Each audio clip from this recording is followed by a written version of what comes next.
So in Japan, in their work life and social life, there's this idea that everybody needs to be classy.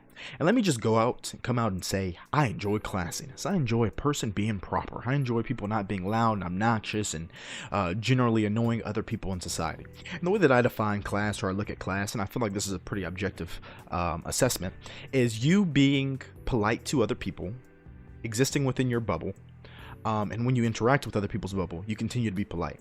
And the way that I define politeness is me not intruding upon and making you uncomfortable in your own bubble, in your own world. This is cool. And I think currently in the world, this is very, very popular, or people really are being drawn to this as a result of how obnoxious and unpolite the world has become, or people act. There's very little class in the vast majority of people day to day. So I think because of that, there's been this mass appeal and glorification of Japanese lives and the Japanese lifestyle, and all the ideals that people attach to living in Japan that may or may not actually exist there, right? I mean, looking at their history, there are some pretty rough things there. So even if this class has been in place all this time, it clearly hasn't been working.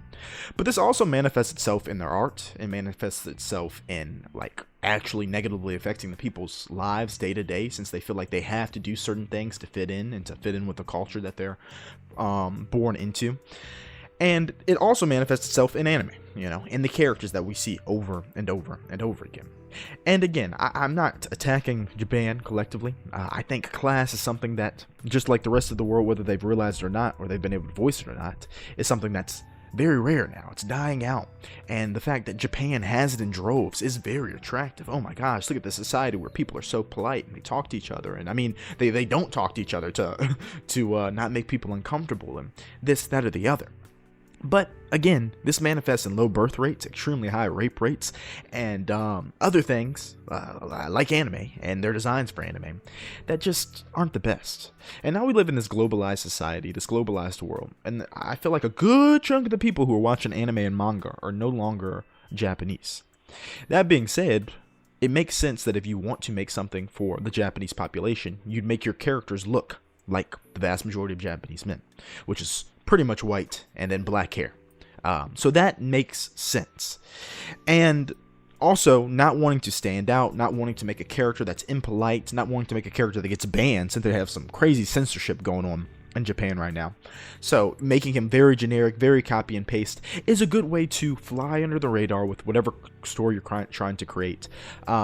It's instantaneously recognizable, not for the right reasons, but it's instantaneously recognizable as being anime. The same art style, the same character with his slightly round, bulbous face, this black hair, this black shiny hair, with no personality, so that you can print your own personality upon him. It makes sense initially. And again, most anime characters are self-insert characters. So me seeing somebody that looks like me, and then being, oh, well, obviously, doesn't look like me, but them seeing somebody that looks like them and being like, oh yeah, I can be that person. Oh man, this is a self-insert. That's basically me.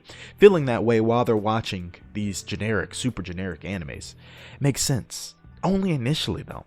Because if you think about it, outside of all the horrible ways that this philosophy that infects anime corrupts their society collectively, again, with birth rates and the amount of sexual abuse that nobody comes out with in Japan, all these things. By doing that, you are missing out on literally the easiest way to brand your anime as something different or unique. And again, it could be a manifestation of the culture that's saying, I don't want to brand my anime as something unique and different. But think about anime characters you can think about, or you remember. Outside of Ao Laliette, who is different in art style and personality, so he's not like these other characters despite being white with black hair. He's also American, not Japanese. Think about how some of them, or how many of them, stand out in your head just because they slightly deviated from the norm of all the other shite anime that exists in the medium. It's such a humongous opportunity to brand yourself and to make yourself distinct from other characters and other animes, yet they continue over and over and over again to conform to the norm and are too afraid to go out and away from that and actually create unique and standout characters. And again, I can understand for generic format, copying and pasting these characters and bulk creating these mangas. But that's not how it works. It's not the process. These are actually independent artists that come together and ultimately create the same looking or the same premise to art. It's like they only have so many ideas to run off of. And anytime like a truly unique anime comes up or comes out, it's usually a smash hit, or at least it gets a bunch of eyes because it's something different. And it doesn't seem like it's that hard to deviate yourself from all these other people who are making the exact same white skin, black hair, generic medieval fantasy setting animes that we see over and over again. Yet it is the default. So again, we understand the underlying logic. They have a society built on politeness and not standing out, and it's easy. It's easy. It's an easy copy and paste. People will recognize it. But in doing so, you're making yourself so unrecognizable. It's the black SUV. It's the black SUV that wealthy people buy. But they're attempting to use it for something that gets money based off of its branding. It's like you trying to be known as the guy who drives around in the black SUV. Congratulations, you are every president. You are every wealthy person with a driver. You aren't standing out.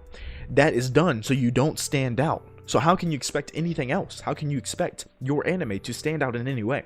Literally, if you take some of these characters and literally just change their hairstyle, change their face shape a little bit, and give them an outfit that's not like every other outfit, that's not a carbon copy or watered down copy, let me not say carbon copy, of Guts from Berserk in terms of his style, the way he acts, his style and the weapons he uses, then you have a chance. You have a chance to create an anime that people actually remember. You have a greater chance of sticking in somebody's mind instead of creating the same character that has been created 1,000 times over.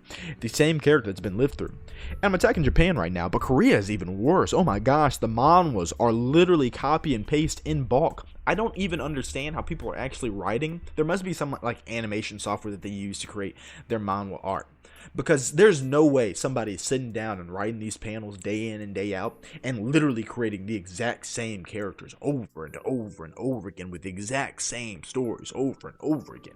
If you like Solo Leveling, I don't know what to tell you. I don't know what to tell you. We probably can't be friends. I'm sorry. And it's okay to like it, but like actually think it's good, that's something completely separate. You know, it's okay to like something. I like a ton of trash, right? We all like some trash shows, some trash anime. Demon King Daimo is one of my favorite animes. But to actually say or objectively think that that is good, anything about it is good. Oh gosh, what is your where do your opinions come from? What is that based on? What about it is good in any way? And one of the reasons is because it is just another copy and paste insert character that looks just like every other character. So despite them doing this, thinking that, you know, it's safer, right? Thinking that making the same character that has worked in a bunch of other shows is safer, you're damaging yourself and you're hurting yourself.